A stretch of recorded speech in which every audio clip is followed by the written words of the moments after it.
9వ తరగతి పిల్లాడు ఒక్క రాత్రిలో 100 కిలోమీటర్లు సైకిల్ తొక్కాడు. అలాగని అతనేమీ రేసులో పాల్గొనలేదు. తండ్రి మందలించాడని సైకిల్పై ఇంటి నుంచి వెళ్ళిపోయాడు. పోలీసుల ప్రయత్నంతో క్షేమంగా ఇంటికి చేరాడు.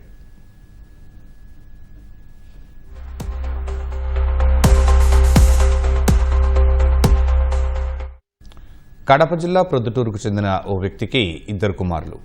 ఇంట్లో గొడవ పడుతున్నారు. అది చూసిన వాళ్ల నాన్న ఇద్దరిని మందలించాడు.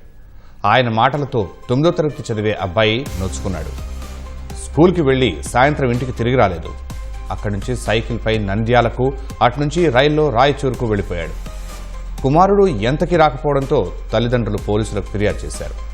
స్పెషల్ టీం ఏర్పాటు చేసిన పోలీసులు సీసీటీవీ దృశ్యాల ఆధారంగా బాలుడి ఆచూకీ తెలుసుకున్నారు. రాయచూరు నుంచి తీసుకొచ్చి తల్లిదండ్రులకు అప్పగించారు.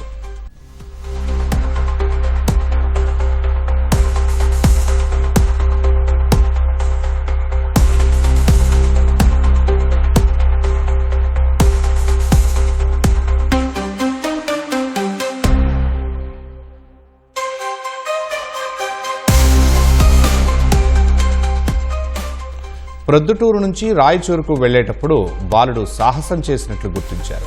ప్రొద్దుటూరులో బయలుదేరి రాజుపాళెం, చాగలమర్రి మీదుగా రాత్రంతా సైకిల్పై ప్రయాణించాడు. ఎక్కడ ఆగకుండా మరుసటి రోజు తెల్లవారుజామున నంద్యాలకు చేరుకున్నాడు.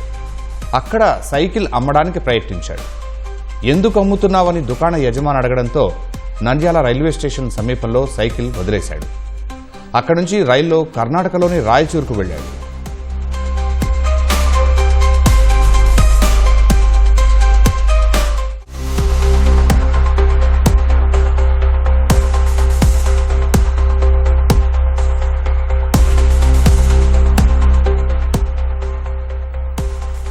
బాలుడి ఆచూకీ కనుక్కోవడానికి పోలీసులు గట్టిగా శ్రమించారు. ప్రొద్దుటూరు నుంచి నంద్యాల వరకు సీసీటీవీ దృశ్యాలు పరిశీలించారు.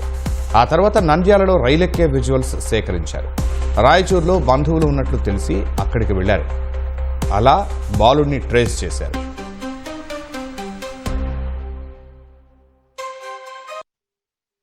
అబ్బాయి అమ్మానాన్న మీద అలిగి స్కూల్కి వెళ్ళి స్కూల్ నుంచి సాయంత్రం 6 o'clock తన యొక్క సైకిల్ మీద ఇంట్లో నుంచి పారిపోవడం ఉద్దేశంతో పారిపోవడం జరిగింది.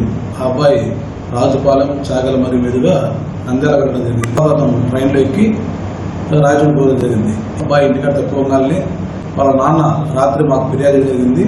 దాని మీద వెంటనే మేము కేసు రిజిస్టర్ చేసాం. మేము ఒక టీం ఫామ్ చేసాం. మనం ఆ అబ్బాయి ప్రయాణం చేసిన దూరం అంతా కూడా సిసిటీ కెమెరాలన్నీ మేము వెరిఫై చేయగా మనం చాగలమర్రి టోల్ గేట్ దగ్గర ఆ అబ్బాయి యొక్క సిసిటీ ఫుటేజ్ దొరికింది. ఆ రైలు రాయచూరు తెలుసుకొని కనుక్కోగా వాళ్ళ బంధువులు ఉన్నారని తెలుసుకొని తద్వారా మా పోలీసు కూడా ఆ ట్రైన్ వెంబడించుకొని పోయి రాయచూరులో ఆ అబ్బాయిని ఆచూకీ కనుగొని మళ్ళీ తీసుకొచ్చి క్షేమంగా జరిగింది. చిన్న విషయాలకే పిల్లలు ఉద్రేకంతో నిర్ణయాలు తీసుకోవద్దని పోలీసులు సూచిస్తున్నారు.